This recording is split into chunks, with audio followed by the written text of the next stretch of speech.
ಏರಾಳವಾದ ಹಣ ಇದ್ದರೆ ಒಬ್ಬ ಮನುಷ್ಯ ಹೊರಗಡೆ ಐಶ್ವರ್ಯವಂತ. ಧಾರಾಳವಾದ ಮನಸ್ಸಿದ್ರೆ ಒಬ್ಬ ಮನುಷ್ಯ ಒಳಗಡೆ ಐಶ್ವರ್ಯವಂತ. If you are prosperous in soul, then you are a believer. If you are prosperous in everything, then you are beloved. ಆತ್ಮ ವಿಷಯದಲ್ಲಿ ಮಾತ್ರ ಅಭಿವೃದ್ಧಿ ಇದೆ ಅಂದರೆ ಅವರು ವಿಶ್ವಾಸಿಗಳು. ಎಲ್ಲದರಲ್ಲೂ ಅಭಿವೃದ್ಧಿಯಾಗಿದ್ದಾರೆ ಅಂದರೆ ಅವರೆಲ್ಲ ಪ್ರಿಯರು. ಪ್ರಾಸ್ಪರಿಟಿ ಯಾಕೆ ಮಾತಾಡ್ತಾನೇ ಇದ್ದೀನಿ ಅಂದರೆ, ಆ ಪ್ರಾಸ್ಪರಿಟಿ ಅನಾಯಿಂಟಿಂಗು ಸಭೆಗಳಲ್ಲೂ ಮಾತ್ರ ಅಲ್ಲ, ಕೇಳುತ್ತಿರುವಂಥ ಫೇಸ್ಬುಕ್ ಮುಖಾಂತರ, ಯೂಟ್ಯೂಬ್ ಮುಖಾಂತರ ಕೇಳುವವರ ಎಲ್ಲರ ಜೀವಿತಗಳಲ್ಲೂ ಆ ಅನಾಯಿಂಟಿಂಗ್ ಇಳಿದು ಬರ್ತಾ ಇರ್ತದೆ. So whatever I speak, it creates. ಅಪ್ಪ ಏನು ಹೇಳ್ತಾರೆ ಗೊತ್ತಾ? Please where it. ಪಾಸ್ಟರ್ ಏನು ಹೇಳ್ತಾರೆ ಗೊತ್ತಾ? Please remove it. ಶೂ ಯಾಕೆ ಹಾಕಿದ್ದೀರಾ?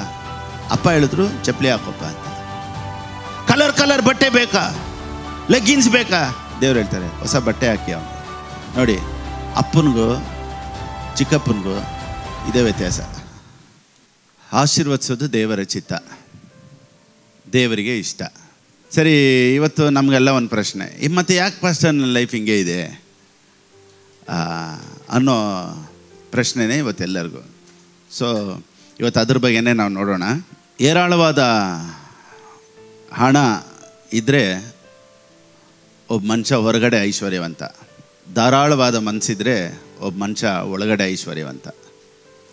ಸೊ ದೇವರು ಒಬ್ಬ ಮನುಷ್ಯನ ಹೊರಗಡೆ ಐಶ್ವರ್ಯವಂತನಾಗಿ ಮಾಡೋದಕ್ಕಿಂತ ಫಸ್ಟ್ ಒಳಗಡೆ ಅವನ ಐಶ್ವರ್ಯವಂತನಾಗಿ ಮಾರ್ಪಡಬೇಕು ಅನ್ನೋದೇ ದೇವರ ಚಿತ್ತ.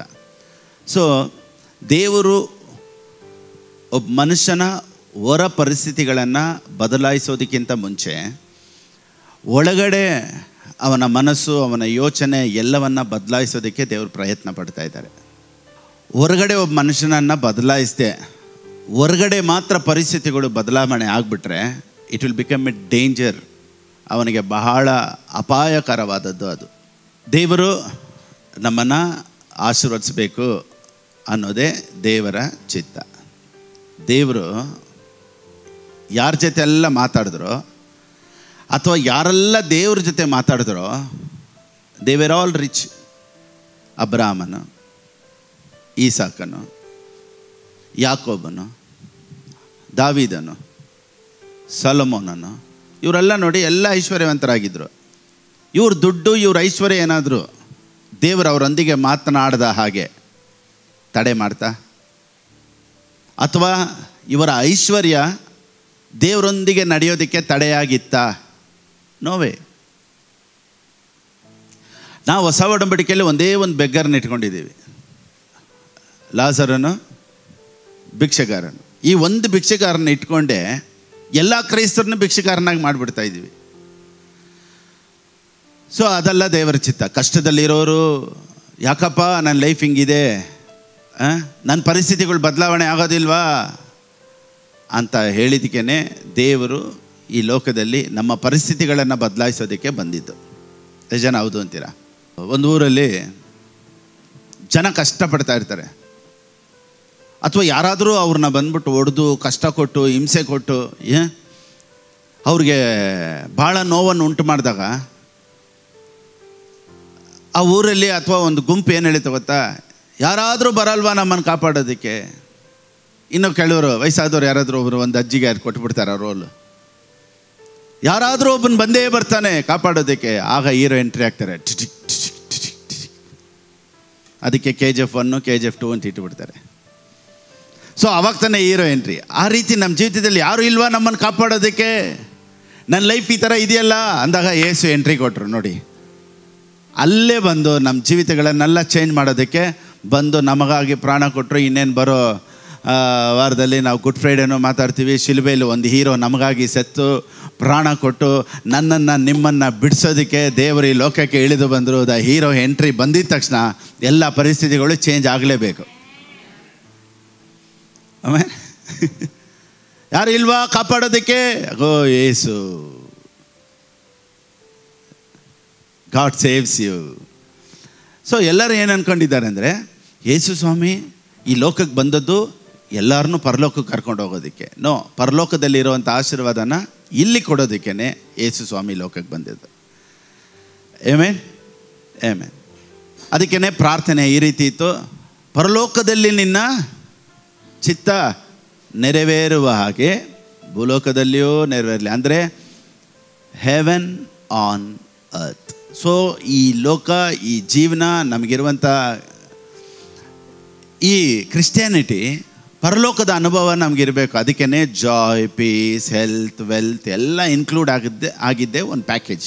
ಸೊ ಇವತ್ತು ಸಭೆ ಏನು ಯಾವುದ್ರಲ್ಲಿ ಫೋಕಸ್ ಮಾಡ್ತೈತೆ ಅಂದರೆ ಓನ್ಲಿ ಸ್ಪಿರಿಚುವಲ್ ಥಿಂಗ್ಸ್. ನೋಡಿ 3ನೇ ಯೋಹಾನನಿಗೆ ಬರೆದ ಪುಸ್ತಕ 2ನೇ ವಾಕ್ಯ. ಪ್ರಿಯನೇ, ನೀನು ಆತ್ಮ ವಿಷಯದಲ್ಲಿ ಅಭಿವೃದ್ಧಿ ಹೊಂದಿರುವ ಪ್ರಕಾರ ಎಲ್ಲ ವಿಷಯಗಳಲ್ಲಿಯೂ ಅಭಿವೃದ್ಧಿ ಹೊಂದಿ ಸುಕ್ಷೇಮವಾಗಿರಬೇಕೆಂದು ಪ್ರಾರ್ಥಿಸುತ್ತೇನೆ. ಎಲ್ಲ ವಿಷಯಗಳಲ್ಲೂ, ಎಲ್ಲರೂ ಹೇಳಿ, ಆತ್ಮ ವಿಷಯದಲ್ಲಿ ಅಭಿವೃದ್ಧಿ ಅಂದರೆ ಸ್ಪಿರಿಚುಯಾಲಿಟಿ ಮಾತ್ರ ಚೆನ್ನಾಗಿದೆ ಅಂತ ಯಾರು ಎತ್ಕೊಬಾರ್ದು. ಸ್ಪಿರಿಚುಯಾಲಿಟಿ ಚೆನ್ನಾಗಿದ್ರೆ ಫಿಸಿಕಲ್ ರೆಲಮಲ್ಲೂ ಆಶೀರ್ವಾದ, ಸಮಾಧಾನ, ಆರೋಗ್ಯ ಎಲ್ಲ ಇರುತ್ತೆ. ಅದಕ್ಕೇ ನೋಡಿ, soul and prosperity both are connected. Thank you Holy Spirit. Soul and prosperity. If you are prosperous in soul, then you are a believer. If you are prosperous in everything, then you are beloved. ಆತ್ಮ ವಿಷಯದಲ್ಲಿ ಮಾತ್ರ ಅಭಿವೃದ್ಧಿ ಇದೆ ಅಂದರೆ ಅವರು ವಿಶ್ವಾಸಿಗಳು. ಎಲ್ಲದರಲ್ಲೂ ಅಭಿವೃದ್ಧಿಯಾಗಿದ್ದಾರೆ ಅಂದರೆ ಅವರೆಲ್ಲ ಪ್ರಿಯರು. ಸೊ ಸತ್ಯವೇದ ಈ ರೀತಿ ಹೇಳುತ್ತೆ, ಒಂದು ವಿಷಯದಲ್ಲಿ ಮಾತ್ರ ಅಲ್ಲ, ಎಲ್ಲ ವಿಷಯದಲ್ಲೂ. So church should speak about all things. ಸತ್ಯವೇದ ಏನು ಹೇಳುತ್ತೆ? All things. ಎಲ್ಲರೂ ಹೇಳಿ, ಎಲ್ಲ ವಿಷಯ. ಸಭೆ ಅಂದರೆ ಎಲ್ಲ ವಿಷಯ ಮಾತಾಡಬೇಕು. ಅನೇಕರು ಕೇಳ್ತಾರೆ, ಪಾಸ್ಟರ್ ನೀವು ಯಾಕೆ ಪ್ರಾಸ್ಪರಿಟಿ ಬಗ್ಗೆ ತುಂಬ ಮಾತಾಡ್ತೀರಾ ಅಂತ. ನಾನೇನು ಹೇಳ್ತೀನಿ ಗೊತ್ತಾ, ನಾನು ಯಾವುದನ್ನು ಮಾತಾಡ್ತೀನೋ ಅದರ ಅನಾಯಿಂಟಿಂಗ್ ಬರ್ತಾ ಇರ್ತೈತೆ. ಪ್ರಾಸ್ಪರಿಟಿ ಯಾಕೆ ಮಾತಾಡ್ತಾನೇ ಇದ್ದೀನಿ ಅಂದರೆ, ಆ ಪ್ರಾಸ್ಪರಿಟಿ ಅನಾಯಿಂಟಿಂಗು ಸಭೆಗಳಲ್ಲೂ ಮಾತ್ರ ಅಲ್ಲ, ಕೇಳುತ್ತಿರುವಂಥ ಫೇಸ್ಬುಕ್ ಮುಖಾಂತರ, ಯೂಟ್ಯೂಬ್ ಮುಖಾಂತರ ಕೇಳುವವರ ಎಲ್ಲರ ಜೀವಿತಗಳಲ್ಲೂ ಆ ಅನಾಯಿಂಟಿಂಗ್ ಇಳಿದು ಬರ್ತಾ ಇರ್ತೈತೆ. So whatever I speak it creates. ನಾನು ಯಾವುದನ್ನು ಮಾತಾಡ್ತೀನೋ ಇಟ್ ವಿಲ್ ಕ್ರಿಯೇಟ್. ನೋಡಿ, when God spoke it created. So ನಿಮ್ಮ ಲೈಫಲ್ಲಿ ನೀವೇನು ಮಾತಾಡ್ತಾ ಇದ್ದೀರೋ ಅದು ಕ್ರಿಯೇಟ್ ಆಗ್ತಾ ಇದೆ. ಮೇ ಬಿ ಪಾಸಿಟಿವ್ ಆಗಿರಲಿ, ನೆಗೆಟಿವ್ ಆಗಿರಲಿ, you are creating your world through your word. ಚೆನ್ನಾಗಿರ್ತೀನಿ, ಆಶೀರ್ವಾದವಾಗಿರ್ತೀನಿ, ಎಲ್ಲ ಸೂಪರಾಗಿರುತ್ತೆ ಅಂತ ಒಬ್ಬ ಮನುಷ್ಯ ಹೇಳ್ತಾನಂದರೆ ಅವನ ಮೈಂಡ್ ಸೆಟ್ಟಲ್ಲಿ ಹಂಗಿರಬೇಕು. ನೋಡಿ, ಸತ್ಯವೇದ ಈ ರೀತಿ ಹೇಳುತ್ತೆ, ದೇವರು ನಮ್ಮನ್ನು ಅರಸರನ್ನಾಗಿ ಮಾಡಿದಾರಂತೆ. ಏನು ಮಾಡೋದಕ್ಕಾಗಿ ದೇವರು ನಮ್ಮನ್ನು ಕರೆದ್ರಂತೆ? ರಾಜರಾಗಿ. ಎಲ್ಲರೂ ಹೇಳಿ, ರಾಜರು. Kings and priest. ಸೊ ಅರಸನಿಗೂ ಐಶ್ವರ್ಯವಂತನಿಗೂ ಏನು ವ್ಯತ್ಯಾಸ? ದುಡ್ಡಿದ್ರೆ ಐಶ್ವರ್ಯವಂತ, ದುಡ್ಡು ಕೊಟ್ಟರೆ ಅವನು ಅರಸನು, ಅವನು ರಾಜ. ಸೊ ಏರಾಳವಾದ ದುಡ್ಡಿದ್ರೆ ಅವನು ಸಾಹುಕಾರ, ಧಾರಾಳವಾದ ಮನಸ್ಸಿದ್ರೆ ಅವನು ರಾಜ. ಆಮೇಲೆ ಸೊ ರಾಜನಿಗೆ ಎಷ್ಟಿರಬೇಕು? ಎಷ್ಟಿದೆ ಅಲ್ಲ, ಎಷ್ಟು ಇದೆಯೋ ಅದರಲ್ಲಿ ನೀನು ರಾಜನಾಗಿರಬೇಕು.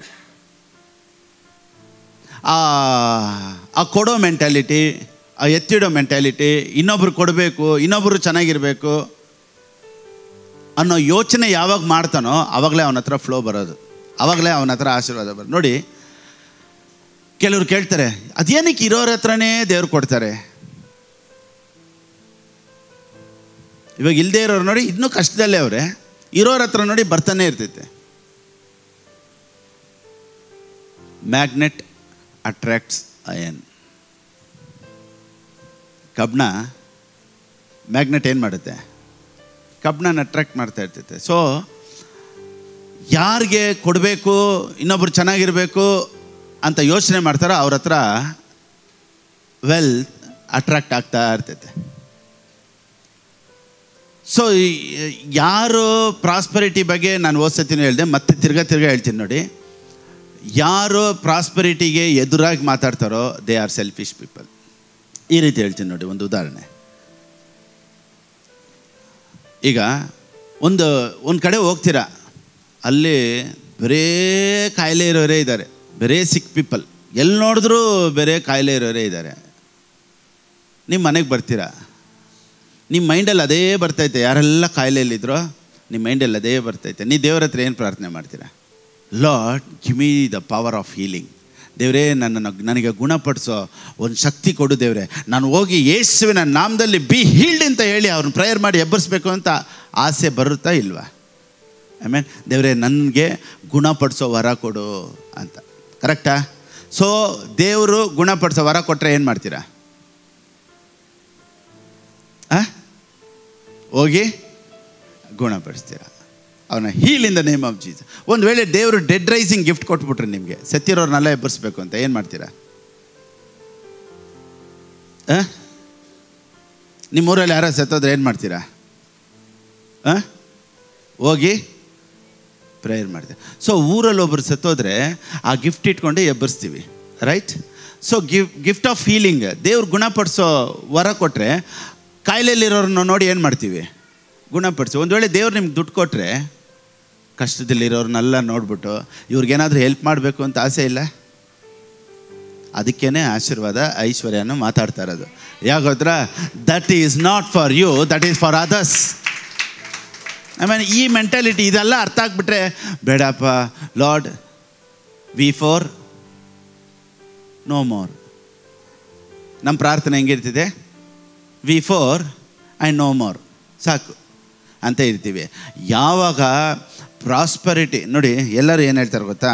ಬಂದಿದ್ದ ತಕ್ಷಣ ಈ ವಾಕ್ಯನ ಇಟ್ಕೊಂಡ್ಬಿಡ್ತಾರೆ. ಯಾವುದು? ಇವತ್ತು ನೋಡಿ ಎಲ್ಲರಿಗೂ ಮೈಂಡ್ ಸೆಟ್ಟಲ್ಲಿ,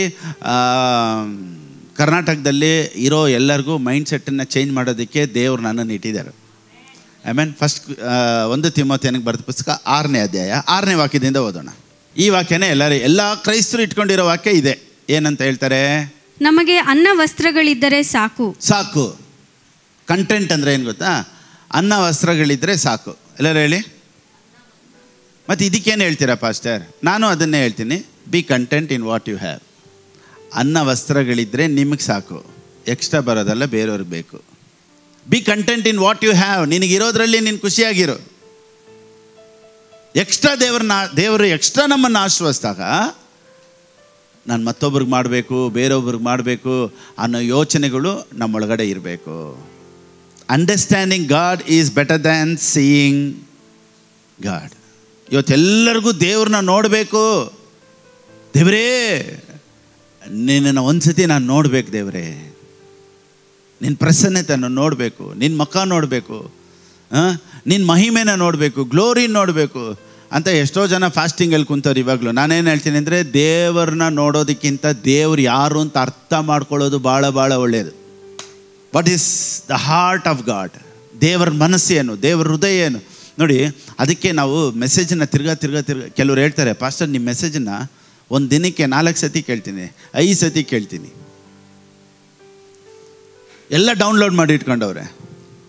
ಅವ್ರು ಹೇಳ್ತಾರೆ ತಿರ್ಗಾ ಕೇಳ್ತಾನೆ ಇದ್ದೀನಿ ಪಾಸ್ಟರ್. ಇವಾಗ ಎಷ್ಟೋ ಪರಿಸ್ಥಿತಿಗಳು ಬದಲಾವಣೆ ಆಗಿದೆ, ಮನಸ್ಸಿಗೆ ಸಮಾಧಾನ ಆಗಿದೆ, ಖುಷಿಯಾಗಿದೆ.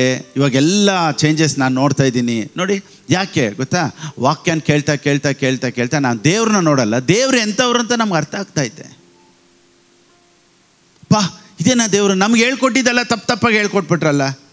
ಪ್ರಾಡಿಗಲ್ ಸನ್, ಕಿರಿಯ ಮಗ ಮನೆಗೆ ಬಂದಾಗ ಏನು ಮಾಡಿದ್ರು? ಅಪ್ಪ ಉಂಗುರ, ಚಪ್ಪಲಿ, ಬಟ್ಟೆ ಎಲ್ಲ ಹೊಸ್ದಾಗ ಹಾಕಿದ್ರು, ಒಳ್ಳೆ ಊಟ ಕೊಟ್ಟರು, ಒಳ್ಳೆ ಔತಣ ಕೊಟ್ಟರು. ಇವತ್ತು ಒಂದು ವೇಳೆ ಆ ಕಿರಿಯ ಮಗ ಅವ್ರ ಅಪ್ಪನ ಮನೆಗೆ ಹೋಗದೆ ಒಂದು ವೇಳೆ ಪೆಂಟೆಕೋಸ್ಟಲ್ ಪಾಸ್ಟ್ ಹತ್ರ ಹೋಗಿದ್ರೆ ಹಾಕಿರೋದನ್ನೆಲ್ಲ ಬಿಚ್ಚಿಸ್ತಾಯಿದ್ರು. Please remove it. ಎಲ್ಲೇ ಬಿಚ್ಚು. ಸದ್ಯ ಅವನು ಅವ್ರ ಅಪ್ಪನ ಹತ್ರ ಹೋದ. ಅಪ್ಪ ಏನು ಹೇಳ್ತಾರೆ ಗೊತ್ತಾ? Please where it. ಪಾಸ್ಟರ್ ಏನು ಹೇಳ್ತಾರೆ ಗೊತ್ತಾ? Please remove it. ಶೂ ಯಾಕೆ ಹಾಕಿದ್ದೀರಾ? ಅಪ್ಪ ಹೇಳಿದ್ರು ಚಪ್ಪಲಿ ಹಾಕೋಪ್ಪ ಅಂತ. ಕಲರ್ ಬಟ್ಟೆ ಬೇಕಾ? ಲೆಗ್ಗಿನ್ಸ್ ಬೇಕಾ? ದೇವ್ರು ಹೇಳ್ತಾರೆ ಹೊಸ ಬಟ್ಟೆ ಹಾಕಿ ಅವನಿಗೆ. ನೋಡಿ, ಅಪ್ಪನಿಗೂ ಚಿಕ್ಕಪ್ಪನಿಗೂ ಇದೇ ವ್ಯತ್ಯಾಸ. ಅಲ್ಲೆಲ್ಲೂಯ್ಯ. ಅಪ್ಪ ಎಲ್ಲ ಹಾಕಿಸ್ತಾರೆ, ಚರ್ಚ್ಗೆ ಹೋದರೆ ಚಿಕ್ಕಪ್ಪ ಎಲ್ಲ ಬಿಡಿಸ್ತಾರೆ. ಎಲ್ಲ ಏನು ಮಾಡ್ತಾರೆ? ಎಲ್ಲ ಎತ್ಬಿಡು.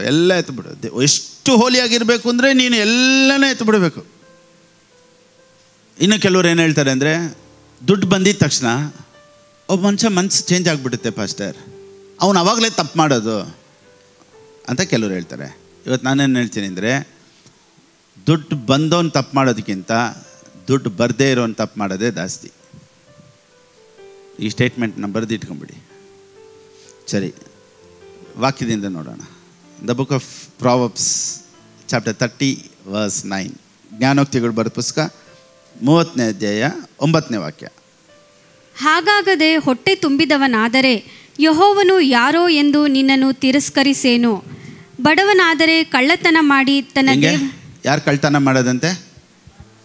ಹೂ steals? If you are poor you will steal. ಯಾರ್ರೀ ಸುಳ್ಳು ಹೇಳಬೇಕು? ದುಡ್ಡಿಲ್ಲದೆ ಇರೋನೇ 10 ಸುಳ್ಳು ಹೇಳಿ ದುಡ್ಡನ್ನು ಬರ್ಸ್ಕೊಳ್ತಾನೆ. ದುಡ್ಡಿರೋ ನೋಡಿ, ಕೊಟ್ಟರೆ ಕೊಡು, ಬಿಟ್ಟರೆ ಬಿಡಪ್ಪ. ದುಡ್ಡು ಇಲ್ಲ ಅಂದರೆ ಅವ್ನಿಗೆ ಹೇಗಾದರೂ ಟೋಪಿ ಹಾಕ್ಬೇಕು ಅಂತ ಕಾಯ್ತಾ ಇರ್ತಾರೆ. ದುಡ್ಡಿರೋನು ಚೈನ್ ಹಾಕ್ಕೊಳ್ತಾನೆ, ದುಡ್ಡು ಇಲ್ಲದೆ ಇರೋನು ಚೈನ್ ಸ್ನ್ಯಾಚಿಂಗ್ ಮಾಡ್ತಾನೆ. ದುಡ್ಡಿರೋನು ಬೈಕ್ ತೊಗೊಳ್ತಾನೆ, ದುಡ್ಡು ಇಲ್ಲದೆ ಇರೋನು ಬೈಕ್ ಕದೀತಾನೆ. ಸೊ ಎಲ್ಲ ಕಳ್ಳರು ಯಾರು? ದುಡ್ಡು ಇರೋರಾ ಇಲ್ಲದೆ ಇರೋರಾ? ಅದಕ್ಕೆ ದುಡ್ಡಿರಬೇಕು. ದುಡ್ಡಿದ್ರೆ ನೀವು ಕಳ್ಳರಾಗಲ್ಲ, ಜಾಣರಾಗ್ತೀರಾ, ಆಶೀರ್ವಾದವಾಗಿರ್ತೀರಾ. ಆಮೇಲೆ ಸೊ ದೇವರ ಚಿತ್ತ ಹೇಗಾದರೂ ನಿಮ್ಮನ್ನು ಆಶೀರ್ವದಿಸಬೇಕು ಅಂತ ನೋಡಿ. ಹೊಸ ಒಡಂಬಡಿಕೆಯಲ್ಲಿ ಪೌಲನು ಈ ರೀತಿ ಒಂದು ಸ್ಟೇಟ್ಮೆಂಟ್ ಹೇಳ್ತಾನೆ ನೋಡಿ. ಅದು 1 ಕೊರಿಂಥಿಯನ್ಸ್ ಚಾಪ್ಟರ್ 1 ವರ್ಸ್ 14 to 16. ಬೇಗ 1 ಕೊರಿಂಥದವ್ರಿಗೆ ಬರೆದ ಪುಸ್ತಕ 1ನೇ ಅಧ್ಯಾಯ 14ರಿಂದ ಓದೋಣ. ನಿಮ್ಮಲ್ಲಿ ಕ್ರಿಸ್ಪನಿಗೂ ಗಾಯನಿಗೂ ಹೊರತಾಗಿ ಮತ್ತಾರಿಗೂ ನಾನು ದೀಕ್ಷಾ ಸ್ನಾನ ಮಾಡಿಸಲಿಲ್ಲ. ಪೌಲನು ಹೇಳ್ತಾನೆ, ನಾನು ಯಾರಿಗೂ ದೀಕ್ಷಾ ಸ್ನಾನ ಮಾಡಿಸ್ಲಿಲ್ಲ. ನೋಡಿ, ಪೌಲನ ಇಂಟೆನ್ಷನ್ ಎಲ್ಲ ಬಂದ್ಬಿಟ್ಟು ಹೇಗಾದರೂ ಇವ್ರಿಗೆ ರಕ್ಷಣೆ ಮಾಡಿ ನೀರಲ್ಲಿ ಮುಳುಗಿಸ್ಬೇಕು ಅಂತಿಲ್ಲ. ಇದಲ್ಲದೆ ಸ್ಟೇಫನನ ಮನೆಯವರಿಗೆ ಸಹ ದೀಕ್ಷಾ ಸ್ನಾನ ಮಾಡಿಸಿದೆನು. ಇವರಿಗಲ್ಲದೆ ಇನ್ನಾರಿಗೂ ನಾನು ದೀಕ್ಷಾ ಸ್ನಾನ ಮಾಡಿಸಿದಂತೆ ಕಾಣೆನು. ನಾನು ಯಾರಿಗೂ ಬ್ಯಾಪ್ಟಿಸಮ್ ಅಂದರೆ ಬ್ಯಾಪ್ಟಿಸಮ್ ಕೌಂಟಿಂಗ್ ಇಲ್ಲ. ಪೌಲನ ಹತ್ರ ಏನಿರಲಿಲ್ಲ, ಬ್ಯಾಪ್ಟಿಸಮ್ ಕೌಂಟ್. ಎಷ್ಟು ಜನಕ್ಕೆ ನಾನು ಬ್ಯಾಪ್ಟಿಸಮ್ ಮಾಡಿದೆ, ಇಷ್ಟು ಜನಕ್ಕೆ ನಾನು ಬ್ಯಾಪ್ಟಿಸಮ್ ಮಾಡಿದ್ದೀನಿ ಅನ್ನೋ ಕೌಂಟಿಂಗು ಪೌಲ ಹತ್ರ ಇರಲಿಲ್ಲ. ಪೌಲನ ಮಿನಿಸ್ಟ್ರಿ ಏನಿತ್ತು ಗೊತ್ತಾ? 2 ಕೊರಿಂಥಿಯನ್ಸ್ ಚಾಪ್ಟರ್ 6 ವರ್ಸ್ 10. 2 ಕೊರಿಂಥದವ್ರಿಗೆ ಬರೆದ ಪುಸ್ತಕ 6ನೇ ಅಧ್ಯಾಯ 10ನೇ ವಾಕ್ಯ. ಬ್ಯಾಪ್ಟಿಸಮ್ ಬಂದು ಕೌಂಟಿಂಗ್ ಇಲ್ಲ. ಆದರೆ Paul made many uncountable people as a rich people. Come on. ದುಃಖ ಪಡುವವರಾಗಿದ್ದರು, ಯಾವಾಗಲೂ ಸಂತೋಷ ಪಡುವವರು, ಬಡವರಾಗಿದ್ದರು, ಅನೇಕರಿಗೆ ಐಶ್ವರ್ಯವನ್ನುಂಟು ಮಾಡುವವರು, ಏನು ಇಲ್ಲದವರಾಗಿದ್ದರು, ಎಲ್ಲ ಇದ್ದವರು ಆಗಿದ್ದೇವೆ. ಆಮೆನ್. ಅನೇಕರನ್ನ, ಎಷ್ಟು ಜನ ಎಲ್ಲರೂ ಹೇಳಿ. ಆದರೆ ಎಷ್ಟು ಜನಕ್ಕೆ ಬ್ಯಾಪ್ಟಿಸಮ್ ಕೊಟ್ಟೆ ಅಂದರೆ ಆ ಒಂದು ಫ್ಯಾಮ್ಲಿ 2 ಫ್ಯಾಮ್ಲಿ ಅಷ್ಟೇ. ಆದರೆ ಪೌಲನ್ ಹೇಳ್ತಾನೆ ಅನೇಕರನ್ನು ಐಶ್ವರ್ಯವಂತರಾಗಿ ಮಾಡೋದಕ್ಕೆ. So Paul's ministry making people rich. Pastor Philip Babu's ministry making people rich. ಆಮೇಲೆ ಸೊ ಈ ಅನಾಯಿಂಟಿಂಗ್ ಒಬ್ಬೊಬ್ಬರ ಮೇಲೆ ಇಳಿದು ಬರಲಿ ಯೇಸುವಿನ ನಾಮದಲ್ಲಿ. ಸೊ ಇವತ್ತು ನಾನು ಮಾತಾಡ್ತಾ ಇರೋ ಈ ಪ್ರಸಂಗ, ನೀವು ಯಾವ ಊರಲ್ಲಿದ್ದರೂ ಸರಿ, ಯಾವ ದೇಶದಲ್ಲಿದ್ದರೂ ಸರಿ, ಈ ಪ್ರಾಸ್ಪರಿಟಿ ಅನಾಯಿಂಟಿಂಗ್ ನಿಮ್ಮ ಮೇಲೆ ಇಳಿದು ಬರಲಿ ಅಂತ ಯೇಸುವಿನ ನಾಮದಲ್ಲಿ ನಾನು ಆಶೀರ್ವದಿಸ್ತೇನೆ. ಆಮೇಲೆ ಇವತ್ತಿನಿಂದ ನೀನು ಕೈ ಇಟ್ಟು ಮಾಡು. ಫಸ್ಟ್ ಮಾತಾಡ್ತಾ ಇದ್ರೆ ಬಂದ್ಬಿಡ್ತೈತೆ. ನೋಡಿ, ನಾನು ಏನು ಮಾತಾಡ್ತೀನೋ ಅದು ಎಲ್ಲ ಸೃಷ್ಟಿ ಮಾಡುತ್ತೆ. ಯಾಕೆ ಪಾಸ್ಟರ್ ಅದನ್ನು ತುಂಬ ಮಾತಾಡಬೇಕು? ನೋಡಿ, ಪೌಲನ್ ಏನು ಹೇಳ್ತಾನೆ ನೋಡಿ, ಅನೇಕರನ್ನು ಐಶ್ವರ್ಯವಂತನಾಗಿ ಮಾಡೋದೇ ಅವ್ರ ಕೆಲಸ ಅಂತೆ. ಹೇಗೆ? ಕೊಡು ಅಂತ ಹೇಳೋದು, ಸೋ ಮಾಡು ಅಂತ ಹೇಳೋದು, ಎಷ್ಟು ಬಿತ್ತಿದೆ ಅಂತ ಹೇಳೋದು, ಇಷ್ಟು ಬಿತ್ತಬೇಕು ಅಂತ ಹೇಳೋದು. ಸೊ ಪೌಲನ ಮಿನಿಸ್ಟ್ರಿ ಎಲ್ಲ ಹೆಂಗೆ ಗೊತ್ತಾ? ಎಲ್ಲ ಇನ್ನರ್ ಚೇಂಜಸ್. ಅವನ್ನ ರೈಚಸ್ ಅಂತ ಹೇಳೋದು, ಅವ್ನ ನೀತಿವಂತನು ಅಂತ ಹೇಳೋದು, ಗಾಡ್ ಹ್ಯಾಸ್ ಫರ್ಗಿವನ್ ಯು, ದೇವ್ರು ನಿನಗೆ ಕ್ಷಮಿಸಿದಾರಪ್ಪ ಅಂತ ಹೇಳೋದು, ಕ್ರೈಸ್ಟ್ ಇನ್ ಯು ಅಂತ ಹೇಳೋದು, ನೀನು ಕ್ರಿಸ್ತನಲ್ಲಿದ್ಯಾ, ಕ್ರಿಸ್ತನೇ ನಿನ್ನೊಳಗಡೆ ಇದ್ದಾರೆ, ನೀನೇನಕ್ಕೆ ಯೋಚನೆ ಮಾಡಬೇಡ ಅಂತ ಹೇಳಿ ಒಬ್ಬ ಮನುಷ್ಯನ ಇನ್ನರ್ ಚೇಂಜಸ್ ತೊಗೊಂಬಂದಿದ ತಕ್ಷಣ ಅವನ ಮೆಂಟಾಲಿಟಿಯಲ್ಲಿ ಫೇತ್ ತೊಗೊಂಬಂದು ಅವನ ಆಶೀರ್ವಾದದಲ್ಲಿ ನಡೆಸೋದೇ ಪೌಲನ ಮಿನಿಸ್ಟ್ರಿ ಆಗಿತ್ತು. ಇವತ್ತು ಸಭೆ ಏನು ಮಾಡ್ತೈತೆ ಅಂದರೆ, ಅವರು ಯಾವ ಬಟ್ಟೆ ಹಾಕ್ಬಾರ್ದು, ಯಾವ ಚಪ್ಪಲಿ ಹಾಕ್ಬಾರ್ದು, ಅವ್ರು ಹಿಂಗೆಲ್ಲ ಇರಬೇಕು, ಹೇರ್ ಸ್ಟೈಲ್ ಯಾವ ರೀತಿ ಇರಬೇಕು, ಕಟ್ಟಿಂಗ್ ಯಾವ ರೀತಿ ಇರಬೇಕು, ಶೂ ಹಾಕ್ಬೇಕಾ, ಸಾಕ್ಸ್ ಹಾಕ್ಬೇಕಾ, ಬೇರೆ ಇಂಥ ಪ್ರೀಚಿಂಗ್ಗಳೇ ಆಗೋಯ್ತು. ಪೌಲನ್ ಹೇಳ್ತಾನೆ, ನಾನು ಎಷ್ಟು ಜನಕ್ಕೆ ಬ್ಯಾಪ್ಟಿಸಮ್ ಕೊಟ್ಟೆ ಅಂತ ಗೊತ್ತಿಲ್ಲ, ಆದರೆ ಅನೇಕರನ್ನು ಐಶ್ವರ್ಯವಂತನಾಗಿ ಮಾಡ್ತೀನಿ. ಸೊ ಮನುಷ್ಯನ ದೇವರು ಯಾವ ರೀತಿಯಲ್ಲಿ ಆಶೀರ್ವದಿಸಬೇಕು ಅಂತ ಇಷ್ಟಪಡ್ತಾರೆ ಅಂದರೆ ಇನ್ನರ್ ಆ್ಯಂಡ್ ಔಟರ್ ಥಿಂಗ್ಸ್. ಅದಕ್ಕೇ ಸ್ಪಿರಿಚುವಲಿ ನಾವು ಫೈರ್ ಆಗೋದಕ್ಕೆ, ಸ್ಪಿರಿಚುವಲಿ ಆಧ್ಯಾತ್ಮಿಕ ಜೀವಿತದಲ್ಲೂ ನಾವು ಹೆಲ್ತಿಯಾಗಿರೋದಕ್ಕೆ ದೇವರು ಮಾತಾಡ್ತಾರೆ. ಅದಕ್ಕೆ ನಾವು ಟ್ರೈ ಮಾಡಬೇಕು. ಅದಕ್ಕೆ ಸತ್ಯವೇದ ಈ ರೀತಿ ಹೇಳುತ್ತೆ, ಎಲ್ಲ ವಿಷಯ ನಿನ್ನ ಆತ್ಮ ಅಭಿವೃದ್ಧಿ, ಎಲ್ಲರೂ ಹೇಳಿ. ಸೊ ಆತ್ಮ ಅಭಿವೃದ್ಧಿ ಅಂದರೆ ಸ್ಪಿರಿಚುವಲ್ ಥಿಂಗ್ಸಲ್ಲಿ ನಾವು ಫೈರ್ ಆಗಿರೋದು ತುಂಬ ತುಂಬ ಒಳ್ಳೆಯದು. ಯಾಕಂದರೆ physical and spiritual things both are connected. ನೀವು ಸ್ಪಿರಿಚುವಲ್ ಆಗಿ ಫೈರ್ ಆಗಿ ಇಲ್ಲದೆ ಒಂದು ವೇಳೆ ಫಿಸಿಕಲ್ ಆಗಿ ದೇವರು ಈ ಲೋಕದ ಆಶೀರ್ವಾದ ಕೊಟ್ಬಿಟ್ರೆ it will become a danger for you. ಅದಕ್ಕೆ ಒಬ್ಬ ಮನುಷ್ಯನ ಗುಣನ ಚೇಂಜ್ ಮಾಡ್ತಾರೆ ದೇವರು. ರಾಜ ಅಂದರೆ ಏನು ನೋಡಿ, ಅದೇನೇ ನಾನು ಹೇಳಿದೆ. ದುಡ್ಡಿರೋನು ಮನಸ್ಸಲ್ಲಿ ದರಿದ್ರನಾಗಿರ್ಬೋದು. ಹೆಂಗೆ? ಹೊರಗಡೆ ದುಡ್ಡಿದೆ, ಆದರೆ ಒಳಗಡೆ ಹೆಂಗಿದ್ದಾನೆ? ದರಿದ್ರನಾಗಿದ್ದಾನೆ. ಒಬ್ಬ ಮನುಷ್ಯನ ಹತ್ರ ಹೊರಗಡೆ ಏನೂ ಇಲ್ಲದೆ ಇರ್ಬೋದು, ಒಳಗಡೆ ಅವನ ರಾಜ ಥರ. ಎಷ್ಟಿದೆ ಅನ್ನೋದು ಮುಖ್ಯ ಅಲ್ಲ, ಇರೋದ್ರಲ್ಲಿ ಅವನು ಹೆಂಗೆ ಖರ್ಚು ಮಾಡ್ತಾನೆ, ಹೇಗೆ ಯೋಚನೆ ಮಾಡ್ತಾನೆ ಇನ್ನೊಬ್ಬರ ಬಗ್ಗೆ. ಅದೇ ನಾನು ಹೇಳಿದೆ ವಸತಿ, ಚಿಕ್ಕದ್ರಲ್ಲಿ ಸ್ಟಾರ್ಟ್ ಮಾಡಬೇಕು. ಎಲ್ಲಾದರೂ ಒಂದು ಕಡೆ ಹೋಗ್ತೀವ, ನಾನು ಬಿಲ್ ಕೊಡ್ತೀನಿ, ಒಬ್ರಿಗೆ ಒಂದು ಟೀ ಕೊಡಿಸ್ತೀನಿ ಅಥವಾ ಒಬ್ರಿಗೆ ಒಂದು ಟಿಫನ್ ಕೊಡಿಸ್ತೀನಿ. ಬಿಲ್ ಇನ್ನೊಬ್ರು ಕೊಡೋವರೆಗೂ ವೆಯ್ಟ್ ಮಾಡೋದು ಬೇಡ. I will give. ಒಂದಿಬ್ಬರಿಗೆ ಊಟ ಹಾಕೋಣ ಇವತ್ತು, ಒಬ್ರಿಗೊಂದು ಬಟ್ಟೆ ಕೊಡ್ಸೋಣ. ನೋಡಿ, ಈ ಸ್ಮಾಲ್ ಚೇಂಜಸ್ಸು ನಂದಲ್ಲಪ್ಪ, ದೇವ್ರು ನೋಡ್ತಾರೆ.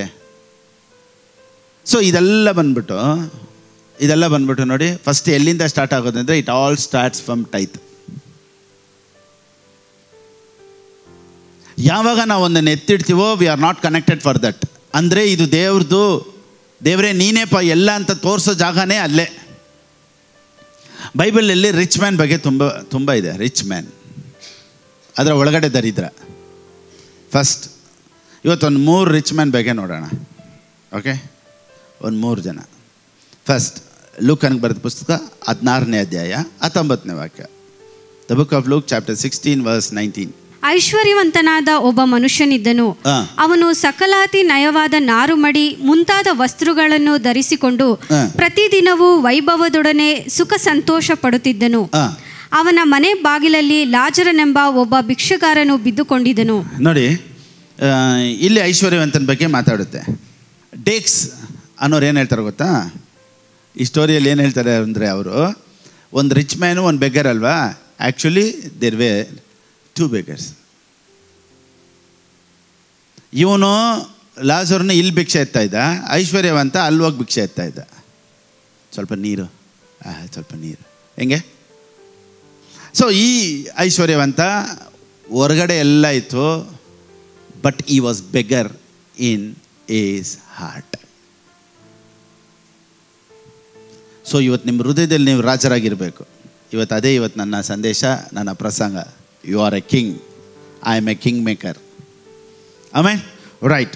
ಸೆಕೆಂಡ್, ಲೂಕನಿಗೆ ಬರೆದ ಪುಸ್ತಕ 12ನೇ ಅಧ್ಯಾಯ 16ನೇ ವಾಕ್ಯ. ಇಲ್ಲೊಬ್ಬ ರಿಚ್ ಮ್ಯಾನ್ ಇದೆ ನೋಡಿ. ಒಬ್ಬನೊಬ್ಬನ ಐಶ್ವರ್ಯವಂತನ ಭೂಮಿಯು ಚೆನ್ನಾಗಿ ಬೆಳೆಯಿತು. ಆಗ ಅವನು ತನ್ನೊಳಗೆ, ನಾನೇನು ಮಾಡಲಿ, ಏನ್ ಮಾಡಲಿ, ನನ್ನ ಬೆಳೆಯನ್ನು ತುಂಬಿ ಇಡುವುದಕ್ಕೆ ನನಗೆ ಸ್ಥಳವಿಲ್ಲ ಎಂದು ಆಲೋಚಿಸಿ. ನೋಡಿ, ಎಲ್ಲ ತುಂಬಿಸಿಟ್ಟು ಏನು ಹೇಳ್ತಾನೆ, ಎಲ್ಲ ಎಲ್ಲಿ ಬಚ್ಚಿಡ್ಲಿ? ಇವನು ರಿಚ್ ಮ್ಯಾನ್. ಎಲ್ಲ ಸೇರಿಸಿ ಇನ್ನು ಎಲ್ಲಿ ಬಚ್ಚಿಡೋದು, ಏನು ಮಾಡಲಿ ಅಂತ ಕೇಳ್ತಾನೆ. ನೋಡಿ, ಆಗ ಅವನು ತನ್ನೊಳಗೆ ಏನು ಮಾಡಲಿ, ನನ್ನನ್ನು ಕೇಳಿ ನಾನು ಹೇಳ್ತೀನಿ. ಒಂದು ವೇಳೆ ನಿಮಗೆ ಕ್ವಶನ್ ಇದೆಯಾ ಏನು ಮಾಡಲಿ ಅಂತ, ಫಿಲಿಪ್ ಪಾಸ್ಟ್ ಹತ್ರ ಬನ್ನಿ. You have money, I have a project. Okay, so ಸತ್ಯವೇದ ಹೇಳುತ್ತೆ, he said to himself, what should I do, I don't have room for all my crops. ಆದರೆ ದೇವರು ಅವನಿಗೆ ಬುದ್ಧಿಹೀನನು ನೀನು. ಇಂಗ್ಲೀಷಲ್ಲಿ you fool. He was a rich man, but a fool rich man. So ಈ ಥರ ರಿಚ್ನೆಸ್ಸು ಕ್ರಿಶ್ಚಿಯಾನಿಟಿಗೆ ಬೇಡ. ಇಂಥ ಆಶೀರ್ವಾದ ಕ್ರೈಸ್ತರಿಗೆ ಬರಬಾರ್ದು. ಯಾಕಂದರೆ ಅಂಥ ಆಶೀರ್ವಾದ ಇರೋರನ್ನ ದೇವರು ಹೇಳಿದ್ರು, ಬುದ್ಧಿಹೀನನೇ, ಬುದ್ಧಿ ಆಯ್ತಾ ನಿನಗೆ? ದುಡ್ಡು ಮಾಡೋದಲ್ಲಪ್ಪ ಕ್ರಿಶ್ಚಿಯಾನಿಟಿ, ದುಡ್ಡು ಹೇಗೆ ಕೊಡೋದು ಅನ್ನೋದೇ Christianity. Amen. But God said to him, you fool. ಯಾರು pool? A man who was rich, he was a fool. So ಬರೇ ರಿಚ್ನೆಸ್, ಪ್ರಾಸ್ಪರಿಟಿ ಬಗ್ಗೆ ನಾನು ಮಾತಾಡ್ತಾ ಇಲ್ಲ, ರೈಟ್ ಕೈಂಡ್ ಆಫ್ ಪ್ರಾಸ್ಪರಿಟಿ ಬಗ್ಗೆ ಮಾತಾಡ್ತಾ ಇದ್ದೀನಿ. ಆಮೇನ್. ದೇವರಿಂದ ಹೇಗೆ ಮನುಷ್ಯ ಆಶೀರ್ವಾದವಾಗಿರಬೇಕು, ಹೇಗೆ ಆಶೀರ್ವಾದದಲ್ಲಿ ನಾವು ಹೇಗೆ ಖರ್ಚು ಮಾಡಬೇಕು, ಏನು ಮಾಡಬೇಕು, ಹೇಗೆ ಸೇವಿಂಗ್ಸ್ ಮಾಡಬೇಕು, ಇನ್ನು ಬರ್ತಾ ಬರುವಂಥ ದಿನಗಳಲ್ಲಿ ತುಂಬ ಕಾರ್ಯಗಳನ್ನು ಹೇಳ್ಕೊಡ್ತೀನಿ. It will change your entire life. Amen. Right. So ಇಲ್ಲೊಂದು ರಿಚ್ ಮ್ಯಾನು. ಮೂರನೇದು ಲೂಕನಿಗೆ ಬರೆದ ಪುಸ್ತಕ 18ನೇ ಅಧ್ಯಾಯ 23ನೇ ವಾಕ್ಯ. ಅವನು ಬಹಳ ಐಶ್ವರ್ಯವಂತನಾಗಿದ್ದರಿಂದ ಇದನ್ನು ಕೇಳಿ ಬಹಳ ವ್ಯಸನಗೊಂಡನು. ನೋಡಿ, ಇಲ್ಲೊಬ್ಬ ಐಶ್ವರ್ಯವಂತ, ಇವನು ಯೇಸು ಸ್ವಾಮಿ ಹತ್ರ ಬಂದು ಕೇಳ್ತಾನೆ, ದೇವರೇ ಪರಲೋಕ ರಾಜ್ಯಕ್ಕೆ ಬರೋದಕ್ಕೆ ಏನು ಮಾಡಬೇಕು ಅಂತ.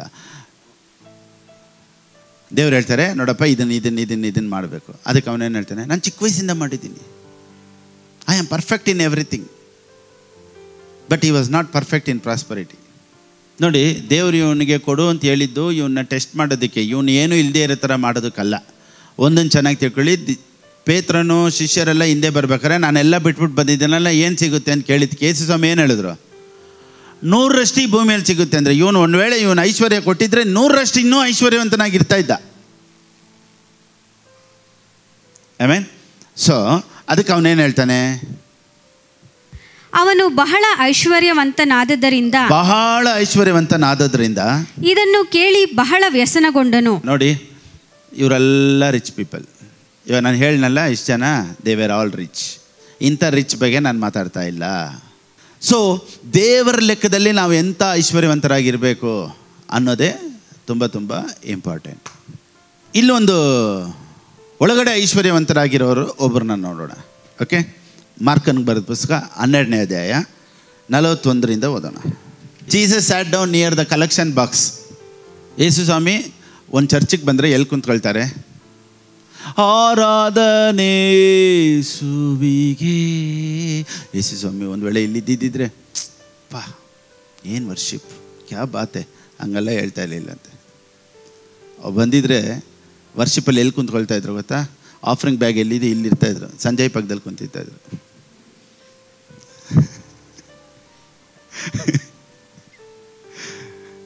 Jesus sat in the midst of worship leaders.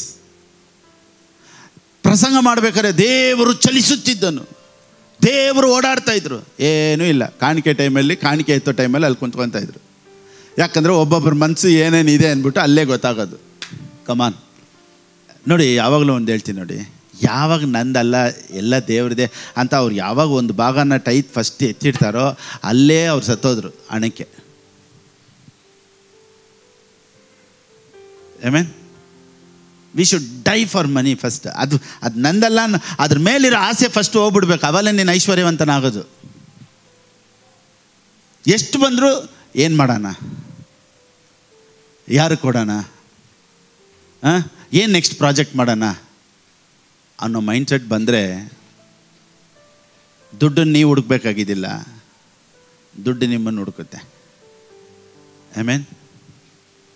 If you can't release, you can't receive. ಸರಿ, ಓಕೆ, ಇದು ಹೋಗ್ಬಿಡೋಣ. Jesus sat down opposite the place where the offerings were put and watched the crowd putting their money into the temple treasury. Where was Jesus?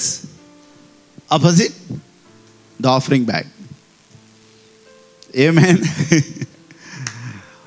Many rich. ಅಲ್ಲೂ ನೋಡಿ, ಅಲ್ಲೂ ಚರ್ಚಲ್ಲೂ ತುಂಬ rich people ಇದ್ರು. ನೋಡಿ, ಇಲ್ಲಿ 3 ರಿಚ್ ಪೀಪಲ್ ನೋಡಿದೆ. ಇಲ್ಲಿ Bible ಹೇಳುತ್ತೆ, ಮೆನಿ ರಿಚ್ ಪೀಪಲ್ ಥ್ರೂ ಇನ್ ಲಾರ್ಜ್ ಅಮೌಂಟ್ಸ್, ದೊಡ್ಡ ಕಟ್ ಎತ್ಕೊಂಬಂದು ಬಿಸಾಕಿದ್ರಂತೆ ಆಫರಿಂಗ್ ಬ್ಯಾಗಲ್ಲಿ, ದೊಡ್ಡದು ಅಮೌಂಟ್. ನೋಡಿ, ಪೀಪಲ್ ಥ್ರೂ ಇನ್ ಲಾರ್ಜ್ ಅಮೌಂಟ್ಸ್ ಅಂತ, ದೊಡ್ಡದು ರಿಚ್ ಪೀಪಲ್ ಹೆಂಗೆ ಬಂದರು, ಎಲ್ಲ ಐಶ್ವರ್ಯವಂತರು ಬಂದರು. ನೆಕ್ಸ್ಟ್,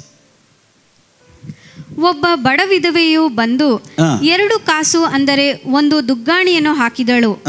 ಆಗ ಆತನು ತನ್ನ ಶಿಷ್ಯರನ್ನು ಹತ್ತಿರಕ್ಕೆ ಕರೆದು, ನಿಮಗೆ ನಿಜವಾಗಿ ಹೇಳುತ್ತೇನೆ, ಬೊಕ್ಕಸದಲ್ಲಿ ಹಾಕಿದವರೆಲ್ಲರಲ್ಲಿ ಈ ಬಡ ವಿಧವೆಯೇ ಹೆಚ್ಚು ಹಾಕಿದ್ದಾಳೆ. ಹೇಗೆಂದರೆ ಎಲ್ಲರೂ ತಮಗೆ ಸಾಕಾಗಿ ಮಿಕ್ಕದರಲ್ಲಿ ಹಾಕಿದರು, ಈಕೆಯೋ ತನ್ನ ಬಡತನದಲ್ಲಿಯೂ ತನಗಿದ್ದದ್ದನ್ನೆಲ್ಲ ಹಾಕಿದಳು, ತನ್ನ ಜೀವವನ್ನೇ ಕೊಟ್ಟು ಬಿಟ್ಟಳು ಅಂದನು. ಆಮೆನ್. ಇಷ್ಟ ಹಾಕಿದ್ರಂತೆ, ಒಬ್ಬಳು 2 ಹಾಕಿದ್ರಂತೆ. She was rich. ದೇವ್ರು ಯಾರ ಬಗ್ಗೆ ಟೆಸ್ಟ್ ಮನಿ ಹೇಳಿದ್ರು ಗೊತ್ತಾ? ಕಟ್ಟು ಎತ್ಕೊಂಬಂದ್ರಲ್ಲ ದೊಡ್ಡ ಅಮೌಂಟ್, ಅವ್ರ ಬಗ್ಗೆ ಹೇಳಿಲ್ವಂತೆ, ಇವಳ ಬಗ್ಗೆ ಟೆಸ್ಟ್ ಮನಿ ಕೊಡ್ತಾರೆ. She is rich. ಸೊ ದೇವ್ರು ಯಾರನ್ನ ರಿಚ್ ಮಾಡಬೇಕು ಅಂತ ಇಷ್ಟಪಡ್ತಾರೆ ಅಂದರೆ ಮನಸ್ಸಲ್ಲಿ ಫಸ್ಟು ಒಬ್ಬ ಮನುಷ್ಯ ರಿಚ್ ಆಗಿರಬೇಕು. ಕಮಾನ್, ನಮ್ಮ ಲೆಕ್ಕಕ್ಕೆ ಯಾವ್ದು ದೊಡ್ಡದು? 2 ಕಾಯಿನ್ ದೊಡ್ಡದಾ, ಲಾರ್ಜ್ ಅಮೌಂಟ್ ದೊಡ್ಡದಾ? ಆಮೇನ್. ಇಲ್ಲಿ ದೇವರು ದುಡ್ಡನ್ನು ನೋಡ್ತಾ ಇದ್ದಾರೆ, ಹೃದಯ ನೋಡ್ತಾ ಇದ್ದಾರೆ. ಅದಕ್ಕೆ ಎಷ್ಟು ಅಮೌಂಟ್ ಕೊಡ್ತೀವಿ ಅನ್ನೋದು ಮುಖ್ಯ ಅಲ್ಲ, ಹೇಗೆ ಕೊಡ್ತಾ ಇದ್ದೀವಿ ಅನ್ನೋದೇ ಇಂಪಾರ್ಟೆಂಟ್. ಅದನ್ನೇ ದೇವ್ರು ನೋಡೋದು. ಸೊ ಯಾರನ್ನ ದೇವರು ಆಶ್ರಯಿಸ್ಬೇಕು ಅಂತ ಇಷ್ಟಪಡ್ತಾರೆ ಅಂದರೆ ಹೃದಯದಲ್ಲಿ ಐಶ್ವರ್ಯವಂತರಾಗಿರಬೇಕು, ಮನಸ್ಸಲ್ಲಿ ಐಶ್ವರ್ಯವಂತರಾಗಿರಬೇಕು. ಸೊ ಇವ್ರ ಬಗ್ಗೆ, ರಿಚ್ ಪೀಪಲ್ ಬಗ್ಗೆ ಎಲ್ಲ ದೇವ್ರ ಸಾಕ್ಷಿ ಹೇಳಿಲ್ಲ. ಈ ಬಡ ವಿಧವೆ ಬಗ್ಗೆ ಸಾಕ್ಷಿ ಹೇಳ್ತಾರೆ. ನೋಡಪ್ಪ, 2 ಕಾಯಿನ್ ಹಾಕಲ್ಲ, ಇವಳು ದೊಡ್ಡವಳು. ಯಾಕಂದರೆ ದೇ ಆಲ್ ಗೇವ್ 10%, ಇರೋದ್ರಲ್ಲಿ ಕೊಟ್ಟರು. She gave 100%. ಅವಳ ಮನಸ್ಸನ್ನೇ ಹಾಕಿದ್ಲು. ಸೊ ಆ 2 ಕಾಯಿನಲ್ಲಿ ಅವಳ ಹಾರ್ಟೇ ಇತ್ತು. ಕೆಲವ್ರು ಹೇಳ್ತಾರೆ, ಪಾಸ್ಟರ್ ನೀವು ಹೇಳೋದೆಲ್ಲ ಕರೆಕ್ಟೇ, ಆದರೆ ನನ್ನ ಹತ್ರನೂ ಇದ್ದಿದ್ರೆ ಕರೆಕ್ಟಾ? ಎಲ್ಲರ ಮೈಂಡಲ್ಲಿ ಇವಾಗ ನಾನು ಪ್ರಸಂಗ ಮಾಡ್ತಾ ಇರ್ಬೇಕಾದ್ರೆ ಏನು ಗೊತ್ತಾ ಬರುತ್ತೆ, ನೀವು ಹೇಳೋದೇನೋ ಕರೆಕ್ಟ್ ಪಾಸ್ಟರ್, ನೀವು ಹೇಳ್ದಂಗೆ ನನ್ನ ಹತ್ರನೂ ಇದ್ದಿದ್ದಿದ್ರೆ. ಇವಾಗ ನಾನೊಂದು ಕ್ವಶನ್ ಕೇಳ್ತೀನಿ. ಇವಾಗ ಒಂದು 10 ಕೋಟಿ ಬಂತು, ಎಷ್ಟು ಜನ 1 ಕೋಟಿ ಕೊಡ್ತೀರಾ? ನೋಡಿ, ಬರಲೇ ಇಲ್ಲ, ಈಗಲೇ ಕೈ ಎತ್ತಲ್ಲ ಅಂದಮೇಲೆ, ಬರೋಕ್ಕಿಂತ ಮುಂಚೆನೇ ನೀವು ಕೈ ಎತ್ತಿಲ್ಲ ಅಂದಮೇಲೆ ಯೋಚನೆ ಮಾಡಿ ನೋಡಿ. 10 ಕೋಟಿ ಬಂದರೆ ಎಷ್ಟು ಜನ 1 ಕೋಟಿ ಟೈತ್ ಕೊಡ್ತೀರಾ? ಆಮೇನ್.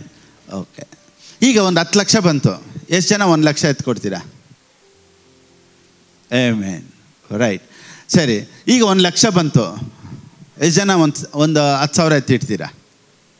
ಈಗ 10,000ದಲ್ಲಿ ಯಾಕೆ 1,000 ರೂಪಾಯಿ ಎತ್ತಿಡ್ತಾ ಇಲ್ಲ? ಯಾಕ್ರಿ? ಇಲ್ಲ ಫಸ್ಟ್ ದೊಡ್ಡದು ಬಂದರೆ ನಾನೇನು ಹೇಳ್ತೀನಿ ಗೊತ್ತಾ, ದೊಡ್ಡದು ಬಂದ ಮೇಲಲ್ಲ, ಚಿಕ್ಕದ್ರಲ್ಲಿ ನೀನು ಮಾಡಲಿಲ್ಲ ಅಂದರೆ ಖಂಡಿತವಾಗ್ಲೂ ಹೇಳ್ತೀನಿ, ದೊಡ್ಡದ್ರಲ್ಲಿ ನೀವು ಮಾಡಲ್ಲ. ಕೆಲವ್ರು ಹೇಳ್ತಾರೆ, ನಂಗೆ ಬರಲಿ, ಇರು ನೋಡು, ನನಗೆ ಬಂದರೆ. ನೋಡ್ತೀವಿ. ಹೆಂಗೆ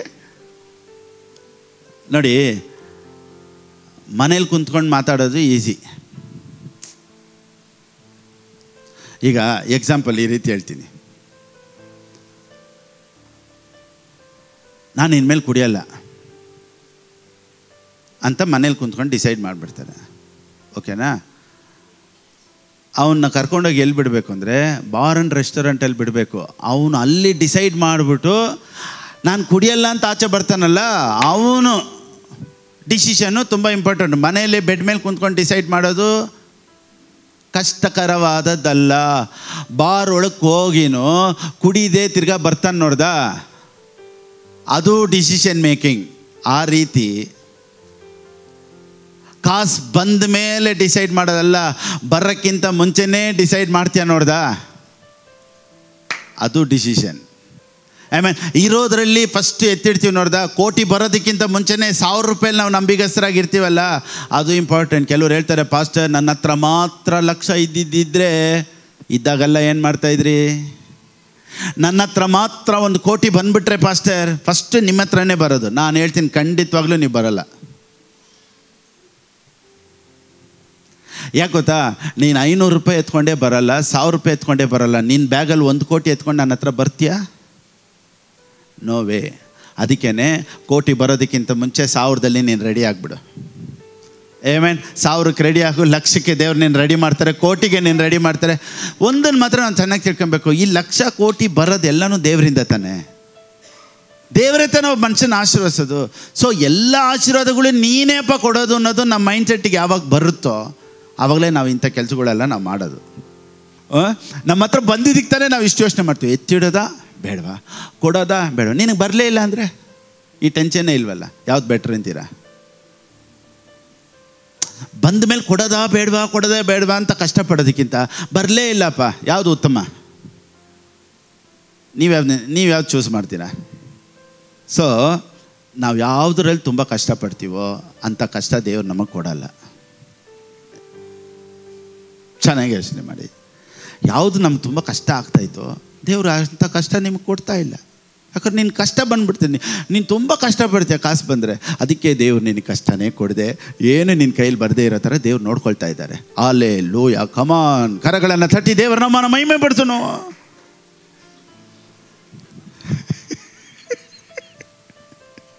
ಬುದ್ಧಿವಂತರಿಗೆ ಮಾತ್ರ ನನ್ನ ಪ್ರಸಂಗ ಅರ್ಥ ಆಗ್ತಾ ಇದೆ.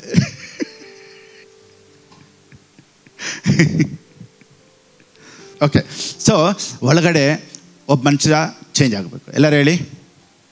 ಇನ್ನೊಂದು 2 ವಾಕ್ಯ ಇದೆ, ಬೇಗ ಲೂಕನಿಗೆ ಬರೆದ ಪುಸ್ತಕ 11ನೇ ಅಧ್ಯಾಯ. ಒಳಗಡೆ ಹೆಂಗೆ ಕ್ಲೀನ್ ಆಗ್ತಾರೆ ನೋಡೋಣ. ಫಸ್ಟ್ ನಾನು ಒಳಗಡೆ ಕ್ಲೀನ್ ಆಗಬೇಕು. ಸೊ ಓಕೆ, ಒಳಗಡೆ ಹೇಗೆ ಕ್ಲೀನ್ ಆಗೋದು? ಒಂದು ವಾಕ್ಯ, ಲೂಕನಿಗೆ ಬರೆದ ಪುಸ್ತಕ 11ನೇ ಅಧ್ಯಾಯ 39ನೇ ವಾಕ್ಯ, ಕನ್ನಡದಲ್ಲಿ ಬೇಗ. ಸ್ವಾಮಿಯು ಅವನಿಗೆ, ಪರಿಸಯರಾದ ನೀವು ಪಂಚಪಾತ್ರೆ, ಬಟ್ಟಲು ಇವುಗಳ ಹೊರಭಾಗವನ್ನು ಶುಚಿ ಮಾಡುತ್ತೀರಿ ಸರಿ, ಆದರೆ ನಿಮ್ಮ ಒಳಭಾಗವು ಸುಲಿಗೆಯಿಂದಲೂ ಕೆಟ್ಟತನದಿಂದಲೂ ತುಂಬಿರುತ್ತದೆ. ಬುದ್ಧಿ ಇಲ್ಲದವರೇ, ಹೊರಭಾಗವನ್ನು ಮಾಡಿದಾತನು ಒಳಭಾಗವನ್ನು ಮಾಡಿದನಲ್ಲವೇ? ಹೇಗೂ ಒಳಗಿರುವಂಥದ್ದನ್ನು ದಾನ ಕೊಡಿರಿ, ಆಗ ಸಕಲವೂ ನಿಮಗೆ ಶುದ್ಧವಾಗಿರುವುದು. ಒಳಗಡೆ ಶುದ್ಧ ಆಗಬೇಕು ಅಂದರೆ ಏನು ಮಾಡಬೇಕಂತೆ? ಒಬ್ಬ ಮನುಷ್ಯ ಒಳಗಡೆ ಕ್ಲೀನ್ ಆಗಬೇಕು ಅಂದರೆ ದೇವ್ರು ನೋಡಿ ಗಿವಿಂಗಿನ ಕನೆಕ್ಷನ್ ಮಾಡ್ತಾರೆ. ಒಬ್ಬ ಮನುಷ್ಯ ಒಳಗಡೆ ಬೆಟರ್ ಆಗಬೇಕು ಅಂದರೆ what he should do? Give. God connected to giving. So ಒಬ್ಬ ಮನುಷ್ಯ ಒಳಗಡೆ ಪರ್ಫೆಕ್ಟ್ ಆಗಬೇಕಂದ್ರೆ God connected to giving. Praise the Lord. So ಒಬ್ಬ ಮನುಷ್ಯ ಒಳಗಡೆ ಫೇತ್ ಬರ್ಸ್ಕೊಬೇಕಂದ್ರೆ it is connected by giving, connected to giving. ಆಮೇಲೆ ಸೊ ಒಬ್ಬ ಮನುಷ್ಯ ಒಳಗಡೆ ನಂಬಿಕೆಯಲ್ಲಿ ಐಶ್ವರ್ಯವಂತನಾಗಬೇಕು ಅಂದರೆ it is connected to giving. So ದೇವ್ರು ಹೇಳ್ತಾರೆ, ಹೇಗೂ ಒಳಗಿರುವಂಥದ್ದನ್ನು ದಾನ ಕೊಡಿರಿ, ಆಗ ಸಕಲವು ನಿಮಗೆ ಶುದ್ಧವಾಗಿರುವುದು. ಸರಿ, ಮತ್ತಾಯನು ಬರೆದ ಪುಸ್ತಕ 6:20, ಮ್ಯಾಥ್ಯೂ 6:20. ಆದರೆ ಪರಲೋಕದಲ್ಲಿ ಗಂಟು ಮಾಡಿ ಇಟ್ಟುಕೊಳ್ಳಿರಿ, ಅಲ್ಲಿ ಅದು ನುಸಿ ಹಿಡಿದು ಕಿಲುಬು ಹತ್ತಿ ಕೆಟ್ಟು ಹೋಗುವುದಿಲ್ಲ, ಅಲ್ಲಿ ಕಳ್ಳರು ಕನ್ನ ಕೊರೆಯುವುದೂ ಇಲ್ಲ, ಕದಿಯುವುದೂ ಇಲ್ಲ. ನಿನ್ನ ಗಂಟು ಇದ್ದಲ್ಲಿಯೇ ನಿನ್ನ ಮನಸ್ಸು ಇರುವುದಷ್ಟೇ. ಆಮೆನ್. ಇದರ ಅರ್ಥ ಏನು? ಇವಾಗ ನಾವು ಪರಲೋಕದಲ್ಲಿ ಎಲ್ಲ ಸೇರಿಸಿಟ್ಬಿಟ್ರೆ ನಾವು ಎಲ್ಲಿ ಅನುಭವಿಸ್ತೀವಿ? ಇವಾಗ ನೋಡಿ, ಇವಾಗ ಏನಾದರೂ ನಾವು ಕೊಟ್ಟರೆ ಅದು ಎಲ್ಲಿ ಹೋಗಿ ಸ್ಟೋರ್ ಆಗುತ್ತೆ ಅಂತ ಹೇಳ್ತೀವಿ. ಇವಾಗ ನೀ ದೇವ್ರಿಗಾಗಿ ಕೊಟ್ಟರೆ ಎಲ್ಲಿ ಲೆಕ್ಕ ಬರುತ್ತೆ ಅಂತ ಹೇಳ್ತೀವಿ. ಅದು ಈಸಿಯಾಗಿ ಹೇಳ್ತೀನಿ. ಸೊ ಇಲ್ಲಿ ಕೊಡೋದೆಲ್ಲ ಎಲ್ಲಿ ಸ್ಟೋರ್ ಆಗುತ್ತಂತೆ? ಪರಲೋಕದಲ್ಲಿ ಸ್ಟೋರ್ ಆಗುತ್ತೆ. ಸೊ ಪರಲೋಕದಲ್ಲಿ ಸ್ಟೋರ್ ಆಗಿರೋದನ್ನು ನಾವು ಯಾವಾಗ ಅನುಭವಿಸೋದು? ಕೆಲವ್ರು ಹೇಳ್ತಾರೆ ಪರಲೋಕದಲ್ಲಿ ಸ್ಟೋರ್ ಮಾಡಿ ಇಡೋದು ಎಲ್ಲಿ ಹೋಗಿ ಅನುಭವಿಸ್ಬೇಕಂತೆ? ಪರಲೋಕಕ್ಕೆ ಹೋಗಿದ್ಮೇಲೆ ಅನುಭವಿಸ್ಬೇಕು ಅಂತ ಕೆಲವ್ರು ಹೇಳ್ತಾರೆ. ನೋಡಿ, ಈ ರೀತಿ ಹೇಳ್ತೀನಿ ನೋಡಿ. ಉದಾಹರಣೆ, ಈಗ ನೀವು ಬ್ಯಾಂಕಲ್ಲಿ ಸೇರಿಸಿಡ್ತೀರ, ಓಕೆನಾ? ಈಗ ನಾವು ಬ್ಯಾಂಕಲ್ಲಿ ಹೋಗಿ ಅನುಭವಿಸೋಕ್ಕಾಗುತ್ತಾ? ಅಲ್ಲಿ ಹೋಗಿ ಪಾನಿಪುರಿ ಎಲ್ಲ ತೊಗೊಳಕ್ಕಾಗುತ್ತಮ್ಮ? ಪಾನಿಪುರಿ, ಐಸ್ ಕ್ರೀಮು, ಒಂದು ಪ್ಲೇಟ್ ಬಿರಿಯಾನಿ ಕೊಡಿ, ಯಾಕಂದರೆ ನನ್ನ ಅಕೌಂಟಲ್ಲಿ ದುಡ್ಡಿದೆ, ಒಂದು ಪ್ಲೇಟ್ ಬಿರಿಯಾನಿ ಅಂತ ಹೇಳೋಕ್ಕಾಗುತ್ತಾ? ಬ್ಯಾಂಕಲ್ಲಿ ಇರೋದನ್ನು ಏನು ಮಾಡ್ಬೋದು? ವಿಡ್ರಾ ಮಾಡಿಕೊಂಡು ಹೊರಗಡೆ ತಿನ್ಬೋದು. ಅದೇ ರೀತಿಯೇ ಪರಲೋಕದಲ್ಲಿ ನೀನು ಸ್ಟೋರ್ ಮಾಡಿಟ್ರೆ ಅಲ್ಲಿಂದ ನೀನು ವಿಡ್ರಾ ಮಾಡಿ ಈ ಭೂಮಿಯಲ್ಲಿ ನೀನು ಆಶೀರ್ವಾದವಾಗಿರಬೇಕು ಅನ್ನೋದೇ ದೇವರ ಚಿತ್ತ. ಪ್ರಾವರ್ಬ್ಸ್ 39, ಅದು ಮಾತ್ರ ಆವಾಗಲೇ ಓದಿದ್ವಲ್ಲ, ಅದನ್ನು ಎಂಡ್ ಮಾಡಿಬಿಡ್ತೀನಿ. ಇನ್ನು ಮಿಕ್ಕಿದ ನೆಕ್ಸ್ಟ್ ಕಂಟಿನ್ಯೂಷನ್ ಮಾಡೋಣ. ಪ್ರಾವರ್ಬ್ಸ್ 39, ಜ್ಞಾನೋಕ್ತಿಗಳು 39. ಹಾಗಾಗದೆ ಹೊಟ್ಟೆ ತುಂಬಿದವನಾದರೆ ಯೆಹೋವನು ಯಾರೋ ಎಂದು ನಿನ್ನನ್ನು ತಿರಸ್ಕರಿಸೇನು? ಬಡವನಾದರೆ ಕಳ್ಳತನ ಮಾಡಿ ತನ್ನ ದೇವರಾದ ನಿನ್ನ ಹೆಸರನ್ನು ಅಯೋಗ್ಯವಾಗಿ ಎತ್ತೇನು? ನೋಡಿ, ಬಡವನಾದರೆ ಕಳ್ಳತನ ಮಾಡ್ತೀನಿ. ಸೊ ದುಡ್ಡು ಬಂದು ಒಬ್ಬ ಮನುಷ್ಯ ಕೆಟ್ಟೋಗೋದಕ್ಕಿಂತ ದುಡ್ಡು ಬರ್ದೇನೆ ಒಬ್ಬ ಮನುಷ್ಯ ಕೆಟ್ಟೋಗೋದು. ನೀವೇನು ಹೇಳ್ತೀರಾ? ದುಡ್ಡು ತುಂಬ ಇರೋರು ನೋಡಿ ತುಂಬ ಜಾಸ್ತಿ ಕಷ್ಟಪಡಲ್ಲ, ಆರಾಮಾಗಿರ್ತಾರೆ. ಈಗ ಒಂದು ಮನುಷ್ಯ ಕೂಲಿ ಕೆಲಸ ಮಾಡ್ತಾನೆ, ಒಂದು ದಿನಕ್ಕೆ ಸಂಬಳ ಅವನಿಗೆ, ಈಗ ಕೂಲಿ ಕೆಲಸಕ್ಕೆ ಎಷ್ಟು ಒಂದು ದಿನಕ್ಕೆ? 700 ರೂಪಾಯಿ. ಈಗ 700 ರೂಪಾಯಿ ನೋಡಿ, ಒಂದು ದಿನಕ್ಕೆ ಬೆಳಿಗ್ಗೆಯಿಂದ ಸಾಯಂಕಾಲವರೆಗೂ ಕಷ್ಟಪಡ್ತಾನೆ ದುಡ್ಡಿಗಾಗಿ ಅಲ್ವಾ? ಈ 700 ರೂಪಾಯಲ್ಲಿ ಅವನ ಮೈಯನ್ನು ಸುಧಾರಿಸ್ಕೊಳ್ಳೋದಕ್ಕೆ ಅವನು 200 ರೂಪಾಯಿ ಖರ್ಚು ಮಾಡಬೇಕು. ಸ್ವಲ್ಪ ಜನಕ್ಕೆ ಅರ್ಥ ಆಯಿತು, ಸ್ವಲ್ಪ ಜನಕ್ಕೆ ಅರ್ಥ ಇಲ್ಲ. ಅವನೇನು ಗೊತ್ತಾ? ಬೆಳಿಗ್ಗೆಯಿಂದ ಕಷ್ಟಪಟ್ಟಿದ್ದೀನಿ, 500 ರೂಪಾಯಿ ಕಷ್ಟಪಟ್ಟಿದ್ದೀನಿ, 200 ರೂಪಾಯಿ ಕುಡಿಯೋಣ. ಯಾಕೆ ಗೊತ್ತಾ? ಮೈಯೆಲ್ಲ ಏನಾಗ್ತೈತೆ? ಭಾರ. So who need relaxation? ಕಷ್ಟಪಡೋನಿಗೆ ರಿಲ್ಯಾಕ್ಸೇಷನ್. ಸೊ ಈಗ ನೋಡಿ, ಇನ್ನೂ ಕೆಲವ್ರು ಹೇಳ್ತಾರೆ ನೋಡಿ, ಯಾರಿಗೆ ಟೆನ್ಷನ್ ಜಾಸ್ತಿ? ಕಾಸಿರೋನ್ಗೆ, ಕಾಸಿಲ್ಲದೆ ಇರೋನ್ಗೆ. ಸೊ ಯಾರು ಜಾಸ್ತಿ ಕುಡಿಯೋದು? ಟೆನ್ಷನ್ನಲ್ಲಿರೋನ, ಟೆನ್ಷನ್ ಇಲ್ಲದೆ ಇರೋನ? ಸೊ ಕುಡಿಯೋದು ಯಾರು ಗೊತ್ತಾ? ಟೆನ್ಷನಲ್ಲಿರೋನು. ಯಾಕೆ ಅವ್ನಿಗೆ ಟೆನ್ಷನ್ ಅಂದರೆ ಕಾಸಿಲ್ಲ. ಯಾವತ್ತಾದರೂ ಅಂಬಾನಿ ಕುಡಿದ್ಬಿಟ್ಟು ರೋಡಲ್ಲಿ ಮಲಗಿರೋದು ನೋಡಿದ್ದೀರಾ? ಅಂಬಾನಿ ಯಾವಾಗಾದ್ರೂ ಕುಡಿದ್ಬಿಟ್ಟು ಹಿಂಗೆ he has a project because he has a money. ಯಾರಿಗೆ ಕಾಸಿಲ್ವೋ ದೇ ನೀಡ್ ರಿಲ್ಯಾಕ್ಸೇಷನ್. ಅವ್ರಿಗೇನೆ ಕುಡಿಬೇಕು. ಯಾಕೆ ಗೊತ್ತಾ? ಬೇಜಾರು. ಏನು ಮಾಡೋದು? Tension, no project. ಅದಕ್ಕೇ ಹೇಳ್ತೀನಿ, ದುಡ್ಡು ಬಂದರೆ ಒಬ್ಬ ಮನುಷ್ಯ ಕುಡಿತಾನಲ್ಲ, ದುಡ್ಡು ಇಲ್ಲ ಅಂದ್ರೇ ಅವ್ನು ಜಾಸ್ತಿ ಕುಡಿಯೋದು. ಸೊ ಯೇಸುವಿನ ನಾಮದಲ್ಲಿ ನಿನಗೆ ದುಡ್ಡು ಜಾಸ್ತಿ ಬರಲಿ. ಯಾಕಂದರೆ ದುಡ್ಡು ಜಾಸ್ತಿ ಬಂದಿದ ತಕ್ಷಣ ನಿನಗೆ ವಿಷನ್ ಜಾಸ್ತಿ ಬರುತ್ತೆ, ಪ್ರಾಜೆಕ್ಟ್ಸ್ ಜಾಸ್ತಿ ಆಗುತ್ತೆ. ಏನು ಮಾಡಬೇಕು, ಅದು ಮಾಡಬೇಕು, ಇದು ಮಾಡಬೇಕು ಅನ್ನೋ ಯೋಚನೆಗಳು. ನೀನು ಯಾವಾಗಲೂ ಬ್ಯುಸಿಯಾಗಿರೋ ಥರ ದುಡ್ಡು ನಿನ್ನನ್ನು ಮಾಡುತ್ತೆ. ಸೊ ದುಡ್ಡು ಬಂದರೆ ದೇವ್ರ ಶಬ್ದ ನಾವು ಕೇಳೋಕ್ಕಾಗಲ್ಲ, ದೇವ್ರು ಒಬ್ಬ ಮನುಷ್ಯನ ಹತ್ರ ಮಾತಾಡಲ್ಲ ಅನ್ನೋ ಕಾನ್ಸೆಪ್ಟ್ ಎತ್ಬಿಡೋಣ. ಯಾಕಂದರೆ ದೇವ್ರ ಹತ್ರ ಮಾತಾಡಿದವ್ರು ಎಲ್ಲರೂ ದುಡ್ಡು ಇರೋದು, ದುಡ್ಡು ಇದ್ದವರೇ. ದೇವ್ರು ಯಾರ ಹತ್ರ ಎಲ್ಲ ಮಾತಾಡಿದ್ರು ಅವರೆಲ್ಲ ಐಶ್ವರ್ಯವಂತರಾದರು. ಅಬ್ರಾಹ್ಮನ, ಈಸಾಕು, ಯಾಕೋಬು, ದಾವೀದು, ಸಾಲಮೋನನು ಎಲ್ಲರೊಂದಿಗೆ ದೇವ್ರು ಮಾತಾಡಿದ್ರು. ಅವರೆಲ್ಲ ಬಡವರಾಗಿದ್ರ? They were rich. ಸೊ ಆ ವೆಲ್ತ್ ಏನಾದರೂ ದೇವ್ರ ಶಬ್ದನ ಕೇಳದೇ ಇರೋ ಥರ ಸ್ಟಾಪ್ ಮಾಡ್ತಾ? ನಥಿಂಗ್. ಸೊ ದುಡ್ಡು ಒಬ್ಬ ಮನುಷ್ಯನ ದೇವ್ರ ಹತ್ರ ಫೆಲೋಶಿಪ್ಪಲ್ಲಿ ಕ್ಯಾನ್ಸಲ್ ಮಾಡೋದಕ್ಕೆ ಸಾಧ್ಯ ಇಲ್ಲ. ದುಡ್ಡು ಬಂದರೆ ಕೆಟ್ಟೋಗ್ತಾರೆ ಅನ್ನೋ ಕಾನ್ಸೆಪ್ಟು ತಪ್ಪು. ದುಡ್ಡು ಬಂದರೆ ಇನ್ನೂ ದೇವ್ರ ಹತ್ರ ಇರ್ತಾನೆ. ನೋಡಿ, ಪೇತ್ರನ ಮೀನು ಸಿಕ್ತಪ್ಪ, ಬಲೆ ಅರ್ಧೋಗಷ್ಟು ಮೀನು ಸಿಕ್ತು. ಅವನೇನು ಮಾಡ್ದ? ಓಡ್ ಬಂದು ಯೇಸು ಸ್ವಾಮಿ ಪಾದಕ್ಕೆ ಬೀಳ್ತಾನೆ. ಯಾಕೆ ಗೊತ್ತಾ? ಬ್ಲೆಸ್ಸಿಂಗ್ ಬಂದಾಗ ದೇವರೇ ನನ್ನನ್ನು ನೀನು ಇಷ್ಟು ಆಶೀರ್ವದಿಸ್ತೀಯ ಅಂದ್ಬಿಟ್ಟು ದೇವ್ರ ಹತ್ರ ಇನ್ನೂ ಪ್ರೀತಿ ಜಾಸ್ತಿ ಆಗುತ್ತೆ ಹೊರತು ದೇವರಿಂದ ನೀನು ದೂರ ಹೋಗೋದಿಲ್ಲ. ಸೊ ನಾನು ಮಾತಾಡೋ ಪ್ರಾಸ್ಪರಿಟಿ ಎಲ್ಲರಿಗೂ ಇರಲಿ, ಎಲ್ಲರ ಮೇಲೂ ಇರಲಿ, ಎಲ್ಲ ಮನೆಗಳಿಗೂ ಬರಲಿ. ಇವತ್ತಿಂದ 100ರಷ್ಟು 1000ದಷ್ಟು ನೀವು ಚೆನ್ನಾಗಿರ್ತೀರಾ. Amen, amen. ಸೊ ಹೊರಗಡೆ ಪರಿಸ್ಥಿತಿಗಳು ಬದಲಾವಣೆ ಆಗಬೇಕು ಅಂದರೆ ಚಿಕ್ಕದ್ರಲ್ಲಿ ಸ್ಟಾರ್ಟ್ ಮಾಡಿ. ಚಿಕ್ಕದ್ರಲ್ಲಿ ದೇವ್ರಿಗೆ ನಂಬಿಗಸ್ತರಾಗಿರಿ. ಪಾಸ್ಟರ್ ಲಕ್ಷ ಬರಲಿ, ಕೋಟಿ ಬರಲಿ ಅಂತ ವೆಯ್ಟ್ ಮಾಡಬೇಡಿ. ಇವಾಗ ಎಷ್ಟಿದೆಯೋ ಅಷ್ಟಕ್ಕೆ ನೀವು ನಂಬಿಗಸ್ತರಾಗಿರಿ. ದೇವರೇ ನಿಂದೆ ನೋಡಿ, ಯಾವಾಗ ದುಡ್ಡು ಬಂದರೂ, ಯಾವ ಕಾಸಿದ್ರು ಹತ್ರಲ್ಲಿ ಒಂದು ಭಾಗ ನಂದಲ್ಲ ಅಂತ ನಿಮ್ಮ ಲೈಫಲ್ಲಿ ನೀವು ತೀರ್ಮಾನ ಮಾಡಿಬಿಡ್ಬೇಕು. That is not mine. First ಬಂದಿದ ತಕ್ಷಣ ಇದು ದೇವ್ರದು ಅನ್ನೋದು ನಿನ್ನ ಮೈಂಡ್ ಸೆಟ್ಟಿಗೆ ಯಾವಾಗ ಬಂದಿದೆಯೋ ದೆನ್ ಅಲ್ಲಿ ಆಗಲೇ ನೀನು ದುಡ್ಡಿಗೆ ಅಟ್ಯಾಚ್ಮೆಂಟಿಂದ ದೂರ ಇದೆಯಾ ಅನ್ನೋದು ಗುರುತು.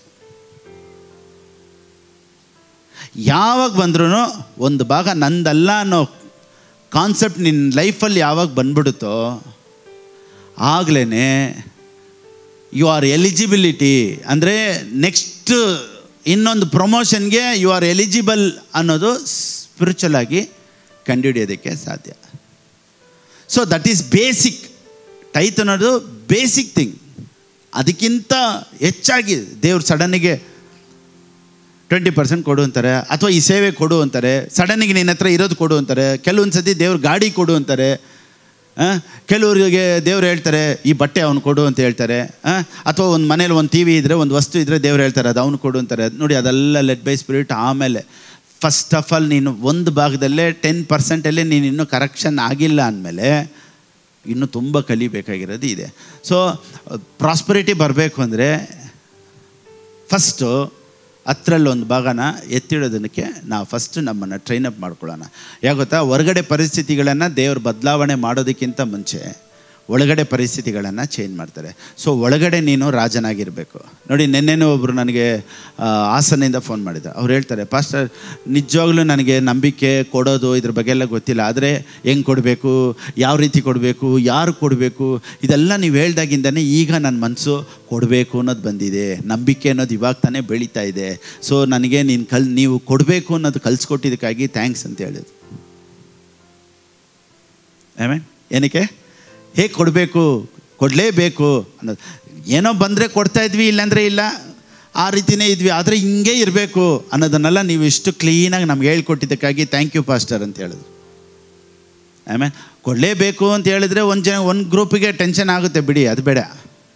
ಆ ಟೆನ್ಷನ್ ಆಗುತ್ತೆ, ಆ ಗ್ರೂಪಿಗೆ ಕೋಪ ಬರುತ್ತೆ, ಏನು ಇದನ್ನು ಹೇಳ್ತಾರೆ ಅನ್ನೋದನ್ನೆಲ್ಲ ಅವ್ರು ಟೆನ್ಷನ್ ಮಾಡ್ಕೊಳ್ತಾರೆ. ಆದರೆ ನಾನು ಮಾತಾಡ್ತಾ ಇರೋದು ಎಷ್ಟೋ ಲೈಫ್ಗಳನ್ನು ಚೇಂಜ್ ಮಾಡ್ತಾಯಿತೆ, ಎಷ್ಟೋ ಮನಸ್ಸುಗಳ ಬದಲಾವಣೆ ಆಗ್ತೈತೆ, ಎಷ್ಟೋ ಪರಿಸ್ಥಿತಿಗಳು ಚೇಂಜ್ ಆಗ್ತೈತೆ. ಸೊ ಯಾರಿಗೆ ನಾನು ಮಾತಾಡೋದು ದೇವ್ರು ಮಾತಾಡ್ತಾ ಇದ್ದಾರೋ ಅದು ಅವ್ರಿಗೆ ಪ್ರವಾದನೆ ಆಗಿರಲಿ. ಸೊ ಇದರ ಮುಖಾಂತರ ಎಲ್ಲ ಪರಿಸ್ಥಿತಿಗಳು ಬದಲಾವಣೆ ಆಗುತ್ತೆ, ಎಲ್ಲ ಅಟ್ಮಾಸ್ಫಿಯರ್ ಚೇಂಜ್ ಆಗುತ್ತೆ. ಇವತ್ತು ನಾನು ಮಾತಾಡಿದ್ರಲ್ಲಿ I release the anointing of prosperity in Jesus name. ಯಾರೆಲ್ಲ ನೋಡ್ತಾ ಇದ್ದೀರೋ, ಯಾರೆಲ್ಲ ಈ ಸತ್ಯನ ಕೇಳ್ತಾ ಇದ್ದೀರೋ, ಅವ್ರ ಮೇಲೆಲ್ಲ ಒಂದು ಪ್ರಾಸ್ಪರಿಟಿ ಅನಾಯಿಂಟಿಂಗ್ ಯೇಸುವಿನ ನಾಮದಲ್ಲಿ I release it in the name of Jesus. ನಿಮ್ಮ ಮನೆಗಳಲ್ಲೇ ಈಗಲೇ right now I command the anointing of prosperity in the name of Jesus. ಆಮೇನ್. ಆರೋಗ್ಯ, ಸೌಖ್ಯತೆ, ಸಂತೋಷ, ಸಮಾಧಾನ ಎಲ್ಲವೂ ನಿಮ್ಮೊಂದಿಗಿರಲಿ. God bless. ದೇವರಿಗಾಗಿ ಕೊಡೋರು ದೇವರ ರಾಜ್ಯಕ್ಕಾಗಿ, ಬಿತ್ತುವವರು ಹೇಗೆ ಕೊಡಬೇಕು ಅನ್ನೋದು ಸ್ಕ್ರೀನಲ್ಲಿದೆ. ಆ ರೀತಿ ನೀವು ಕೊಡ್ಬೋದು. ದೇವರು ನಿಮ್ಮನ್ನು ಆಶೀರ್ವದಿಸಲಿ.